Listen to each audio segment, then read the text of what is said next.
Tonight, we're going to peel back the curtain on a single, really intense night in Portland, Oregon. We're taking a look into a world of shadow politics and ancient power, all hiding just beneath the surface of our own. It all kicks off at a junkyard right on the edge of the city. The night is quiet, maybe a little too quiet, and then a sound that just doesn't belong shatters everything.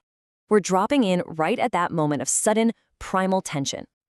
So, the folks living in this junkyard? They're not your typical squatters. They're kindred. Yep, vampires. They're new in town, just trying to lay low.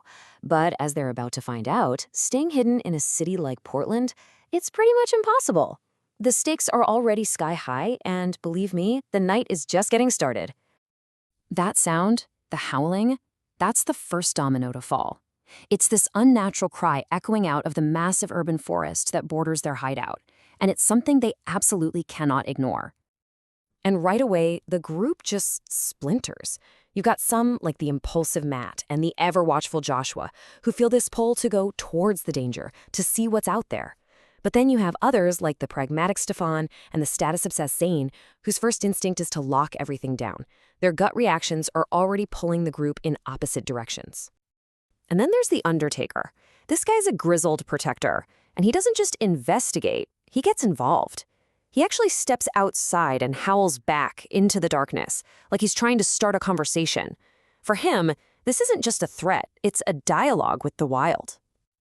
But here's the twist. This is no simple animal encounter. The source of that howling turns out to be something way more complicated and, honestly, way more dangerous than just a pack of wolves. Okay, this is where reality just completely short-circuits. First, two absolutely enormous wolves clear a fence that should be impossible to climb. They land, not aggressively, but with this unnerving calm. Then, as everyone just stares, the white wolf with these piercing blue eyes, it changes. Its whole form just melts and reforms into a woman. Yeah, these are not wolves, they are shapeshifters. So the woman standing before them introduces herself as Anin, and she drops a very specific, very heavy title, Primogen. Now you have to understand what this means.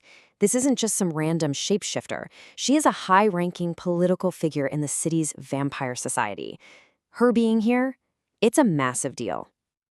And with just a few words, Anin lays it all out. This isn't an attack. She's a messenger, a glorified courier. The group isn't being hunted, they're being summoned. They've just been put on the radar of the city's sheriff, the ultimate enforcer of vampire law. Their quiet little life is officially over. So now, what can they do? They have no choice but to follow her. They're being escorted to a meeting they cannot refuse. An audience with the man who basically holds the fate of the entire city in his hands. And this is where you get a real sense of just how strange their world is. The meeting isn't in some gothic castle or a creepy crypt. Nope, it's in a corner office of the Portland Police Department. A totally mundane human building is the throne room for this ancient, powerful creature. And the sheriff, this guy Male, he introduces himself with this bone-chilling authority.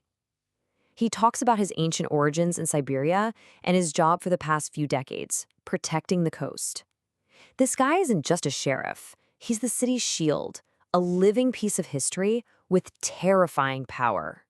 Now it's their turn. The introductions begin, and first up is the Undertaker. He doesn't lead with a fancy title. He leads with his history as a soldier in a brutal decade-long war. He defines himself by the fight. Then it's Matt's turn, and his introduction is, well, it's something else. It's part simple fact and part this direct, almost childlike observation to one of the most dangerous beings in the city. It's disarming for sure, but for some of his friends, it's also deeply unnerving.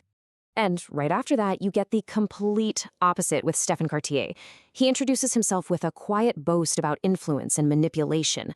He doesn't talk about fighting. He talks about his ability to just ruin a powerful mortal's life from the shadows. His power is all about secrets and intrigue. And then there's Zane. He immediately announces his clan, the Toreador, who are known for being the artists and aristocrats, and his home city, Chicago. He's defining himself by his lineage, his social standing within the formal vampire hierarchy. So after hearing them all out, the sheriff makes his decision. They are now his deputies. They've been conscripted into his service to help protect the city. And this isn't a request, it's a command. And it comes with a very heavy warning. He is watching them, and failure is definitely not an option. The second they step out of that police department and back onto the sidewalk, all that pressure just starts to crack their fragile unity. That high-stakes meeting has left everyone on edge, and the first fault line appears immediately. Zane just goes off on Matt. He is furious because he thinks Matt's innocent, but let's be honest, weird comment to the sheriff was a sign of disrespect that made Zane look bad. In his mind, it was a public embarrassment in front of a major power player. And Matt, he doesn't see the world through that same lens of political games, so he's just shaken by the whole thing and withdraws into himself. That's when the Undertaker, always the protector, steps in to defend him, calling Zane out. And just like that, sides are drawn. The alliance they need to survive is already starting to fray. So finally, they get back to the junkyard. The immediate crisis with the sheriff is over for now, but all their other problems, they're still right there, waiting for them, festering in the dark. Their night is far from over. I mean, let's just take stock of how bad their situation is. Their safe house isn't safe anymore, not after a Primogen paid a visit. They recently had a prisoner, who had vital info, stolen right out from under them. They know they've ticked off the city's Nosferatu, the disfigured clan that lurks in the sewers. And on top of all those outside threats, their own internal trust is completely collapsing.